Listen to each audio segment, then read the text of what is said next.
ایک کنجوس کے گھر کوئی مہمان آیا تو اس نے اپنے بیٹے سے کہا کہ آدھا کلو عمدہ قسم کا گوشت کہیں سے لے کر آؤ۔ بیٹا بازار گیا اور کافی دیر بعد خالی ہاتھ گھر لوٹ آیا۔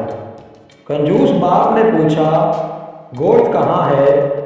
بیٹا بولا ابا جان میں کسائی کے پاس گیا اور اسے کہا کہ جو سب سے عمدہ گوشت تمہارے پاس ہے وہ آدھا کلو دے دو۔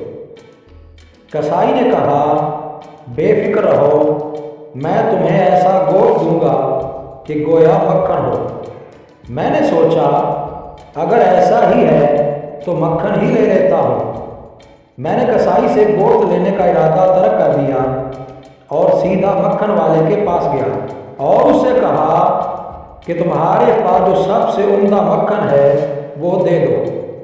مکھن والے نے کہا بے فکر رہو، میں تمہیں ایسا مکھن دوں گا کہ شہد ہو۔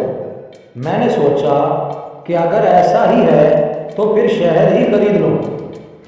چنانچہ میں شہد والے کے پاس گیا اور اس سے کہا کہ تمہارے پاس جو سب سے عمدہ شہد ہے وہ مجھے دے دو۔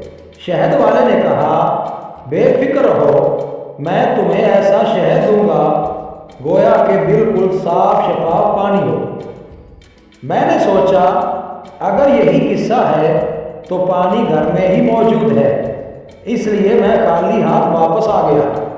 کنجوس باپ کہنے لگا واہ بیٹے، یہ تو تم نے بہت عقل مندی سے کام لیا، مگر ایک نقصان پھر بھی کر دیا ہے، وہ یہ کہ ایک دکان سے دوسری دکان جانے میں تمہاری جوتی گھس گئی ہوگی۔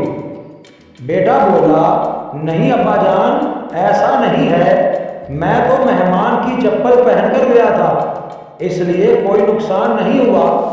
بیچارہ مہمان جو بڑی دیر سے کھانے کے انتظار میں بیٹھا ہوا تھا فوراً اٹھا اور اپنی منزل کو روانہ ہو گیا کہ کہیں دوسرے وقت کے کھانے کے انتظار کے لیے مزید تکلیف نہ برداشت کرنا پڑے۔